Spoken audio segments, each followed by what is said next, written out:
administrasyon na the worst yun siya mga higala, I swear to God. Pertig yung incompetent yun. Sa una, magsige kong tanaw ba nga na, during the campaign, may mamutabi. Kay kadto na yung panahon nagikan to kaparihab. Kaparihab to prior to the campaign.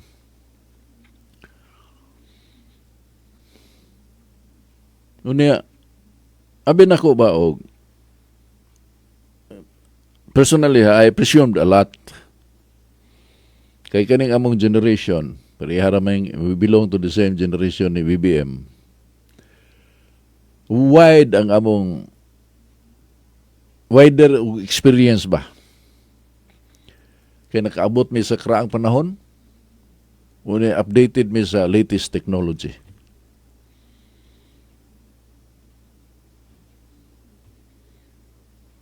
We love music.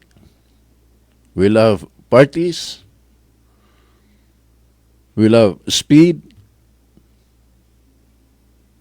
Mama na ang among generation. Lumba o sakyanan. Inom. Hit-hit og marijuana. Sa batanon ba? I mean, tinuod mo na. Di man na to kuha ba ka naman dito magpa-cute-cute ba? It's part of our experience in life. But along the way, you're supposed to grow. You're supposed to mature. When you're wider, ang imong perspective is wider and you're more responsible to the society.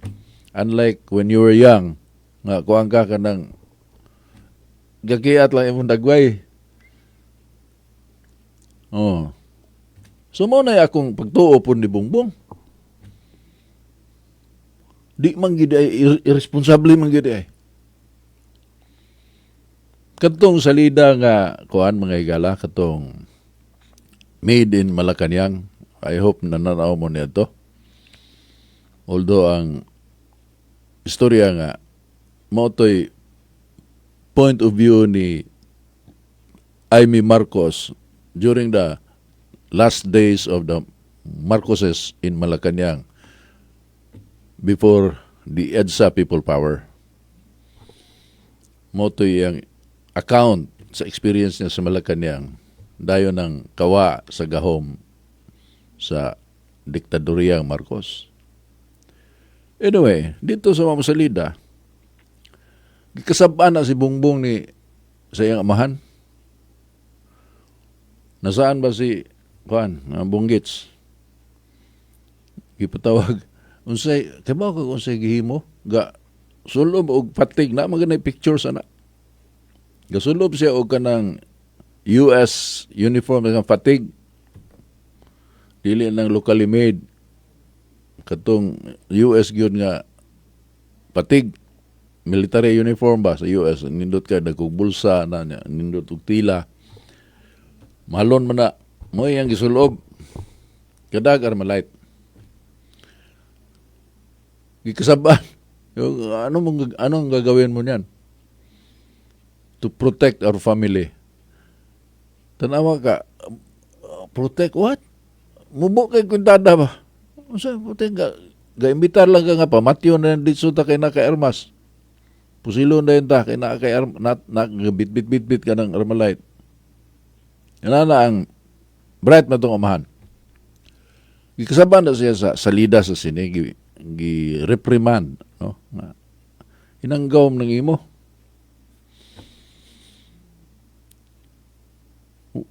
Kuan ba? Kanang it should have come out early on during the campaign. Kaya mangita tatag option kinsa atong butaran. Si Duterte, nangampanya batok niya. Si Duterte, ha? Kaya magbutar na, he's a weak leader. Matay wa man tamutuog yun. So karon unsa may nitabo? Kanilang nitabo karong bag-o mga higala. nga milarga dito sa New York. Kaya mo diskurso siya sa women something kanang kalihukan sa mga babae alang sa pag-promote sa kining women's rights. Ngadto siya sa New York. Siya ray presidente na mitunga dito. Kaya ang ubang presidente, wa mo biya sa ila kay na ay gubot sa Middle East. Tanawa ra gud. Unya ang atong presidente duha pa ka plano gida kay ang usa kuno reserba. Bitte nag yung yabaga na oy, tingnan ko pitang ka irresponsible na lang. Unya sa iyang outfit kuan kay siya ba New Yorker kuno ay siya nga gakaw siya na nay kuan din nindot og kuan kanang sa tawagan na pasyonista kayo. Pag-abot din sa New York, gisugat siya og rally dito sa mga Pinoy. Magnanakaw. Wa man sad bagam sa naong, wa man lang tagda.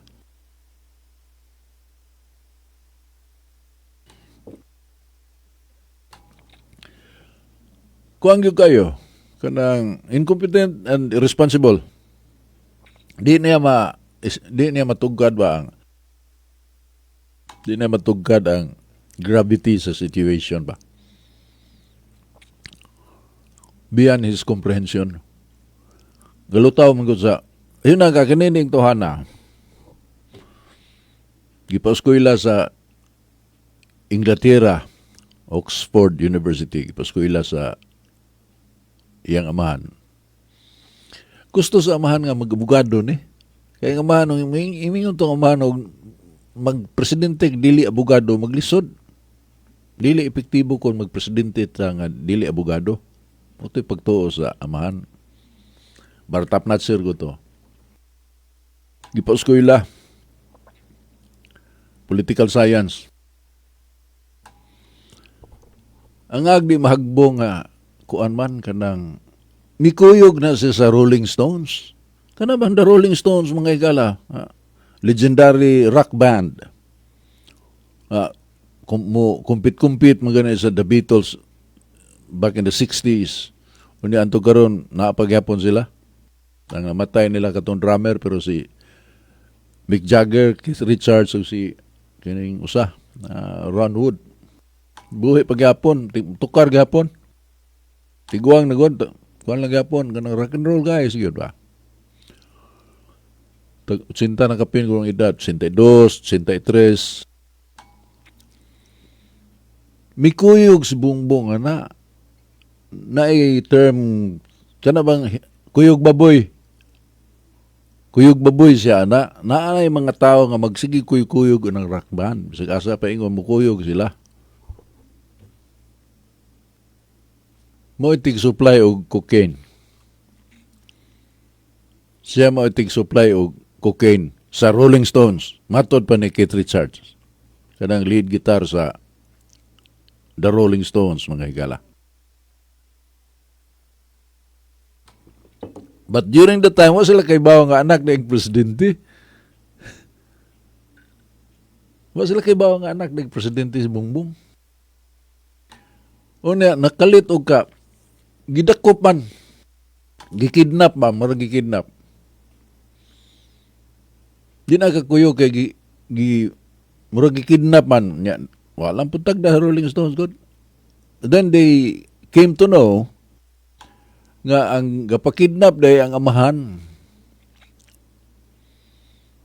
Gipapauli dito sa Pilipinas kay di na matabang dito.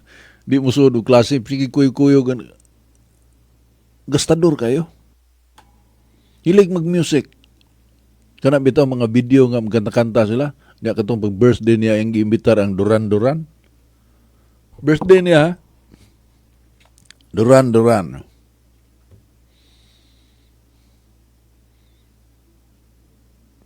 Pag racing, Formula 1 racing sa Singapore, miadto na siya. Giatake na siya sa media. Dini sa Cebu, ako rin midipinsa na. Nganong inyo man ang maayo man na kay kanang sa tinuod lang mga higala kanang Formula 1 racing mo generate ko na siya og kanabang ni dako kay ng business opportunity kay mga negosyante mga na diha dili tungod kay hilig ganing racing ano lang tuwa dito pero ba ni sinulog ba dinhi sa ato it's an event kining sinulog Mardi Gras it's an event kanang Formula 1 racing is $1 billion man nga kanang business. Unya, ang mga dato ra nga nasod maka-host na diri sa Australia na ay circuit sa Melbourne. Formula 1 racing circuit sa Melbourne, Australia. Unya, Singapore. Dito sa US, na usa sa dito kanang sa Indianapolis. Racetrack dito. Mga dato ra nga mga nasod maka-host na dako kay nagasto. So ug moabot na siya, surti kay kag ma-aprobahan ang imong application nga mo race sila da sa inyo pag magprepara kag racetrack lumbaanan ikaw tukod na nya ma-aprobahan na sa Formula 1 racing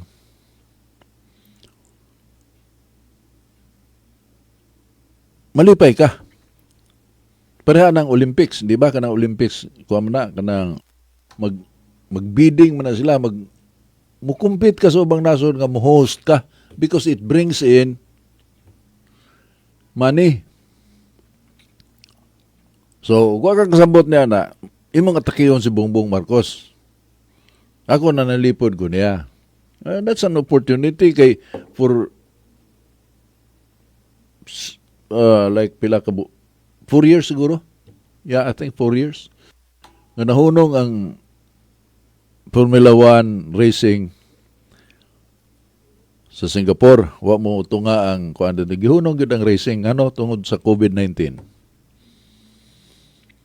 Unya wa dayon mauli kay galisod man ang ekonomiya sa tibuok kalibutan tungod atong COVID-19. Pero atong 2023 mibalik na. So they sent out invitations sa mga nakadawat og invitation sa Bongbong.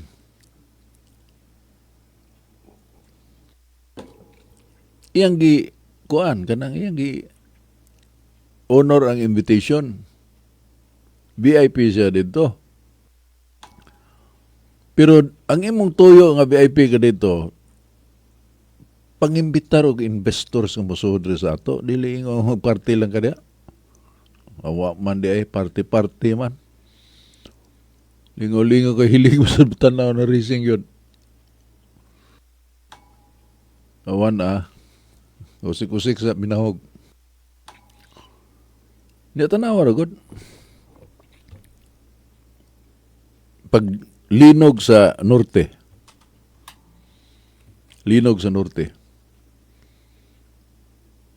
Naay ayuda ang gobyerno. Pero namaligya pa yung kantong bugas nga tag 20 pesos. How stupid can that be?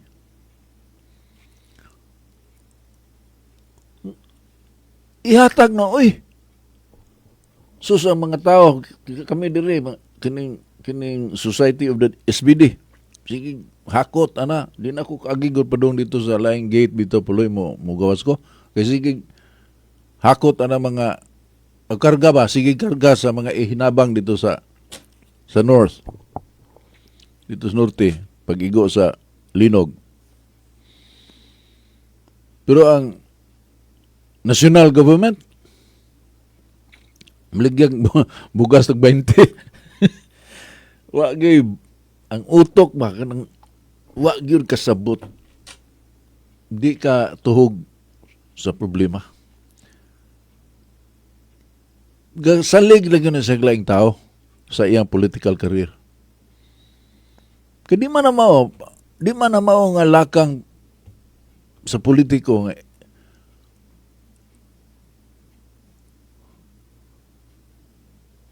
hinumdum sa ko ng former Mayor Alvin Garcia, sorry nga matandog ko niya, gamitin ang KBP, mga officers pa meto si Serge ang chairman, si Anhing Sir Sermonde niya, kami mga officers may Babin Alsaro, kato si Silvan ako Salim, Jack Dawak, ako, nalimot ako sa ba mga officers ba. Officers meto, gamitin mi sa kining Waterfront Hotel, mga higala. Yeah, dito mi sa Waterfront mag-meeting. O niya, na ato'y sakop-sakop sa media ka na mga black timer god nga nakasulog trabaho dito sa Waterfront tungod sa recommendation ni Tony Cuenco. Pag-abot na mo dito, tapos meeting mo may tapos sa kalamisa, hatagan may whiskey. Kuan, bangka kinta sa kuan kanibang sa casino ba? Sa Waterfront Hotel. Libre ito siya. On the house. So, sige ming discuss. Ano, inamin ako sa ginagmay. Kaya na may whiskey. Na may waiter gatang na mo. Migawas ni si Mayor din Alvin Garcia. Pagtanaw niya nga mga media man mga officers man sa KBP. Yapit siya. Ingon siya nga na ako yung mga bisita taga Taiwan. Akong gi-entertain. Manugal sila dito sa suod, puloy. Sa casino. Kaya na ako na sa bisita yung gikuyugan, gi-entertain niya yung bisita ka Taiwan. Nanay siya sobra nga kanang chips ba? Nasa chips nga gigunitan. Yang gihatag na mo dito, kamo na'y bahala na. Ang chips kay kanang yellow 100 mo na. Yellow ang color. O niya kanang blue ug white. 10 pesos. Amot og mo pabagyapon ay balyo na karon.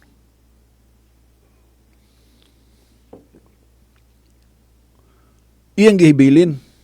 Ibutang sa lamisa nga, kamo na'y bahala na. Naalagi sa bisita. Ihap na gipunit dahil kibakag pilay kantidad na ito puloy. 180. 180 pesos. Imbis nga mali kada bang daygon siya na mo na gibugal-bugal lang gago ning mayura. So man siya kaminos na to. Kay ang katong whiskey kuam to. Whiskey is, I think is ang kantidad ng whiskey is 1,200 kung imong paliton. Ang naghatag na mo katong magpa-media-media lagi nga nagtrabaho na dito sa PR department. Yung mayo pa to si Dudo mtungan, Dudo Pidad to. Mayo kaysa mayor ka nganong imo pa maminggiminlan na kung babay na lang ko pagbilin-bilin na pag ingon anang mind, kan ingon ana bang mentality ba? You're a politician. Kana bang how do you call this? Of the moment ba nga decisions nimo? Ingon ana o kalidad si BBM sa kung tanaw. Another example, ingon ana ang utok ni BBM. Just to claim credit nga majority winner sila sa election in 2022. 31 million kapin man yung nakuha. Nga si Sara Duterte, yung running mate, 32 million kapinsat. Overwhelming ang ilang nakuhang buto. Aron ingnon siya, nga, may laki siya, Gidiskurso niya. Kay lupig kuno sila sa mainstream media, ang coverage sa mainstream media, pinklawan ra kayo, wa sila daganan, TV, radio, newspaper. So diri sila sa social media. So ang ginawa ko, siya na. Lugi kami. Pag ang ginawa ko, so he assumed full responsibility. Naghimo siya og troll farms.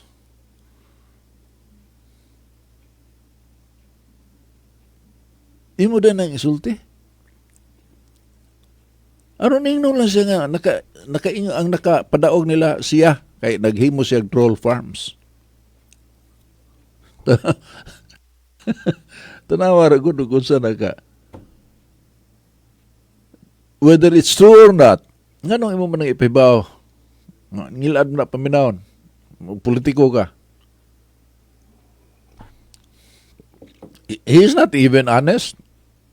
He's just stupid. If the purpose is honesty, then, but that was not his intention. Iyang gisulti ito because he is honest. He's just an idiot. At utak na,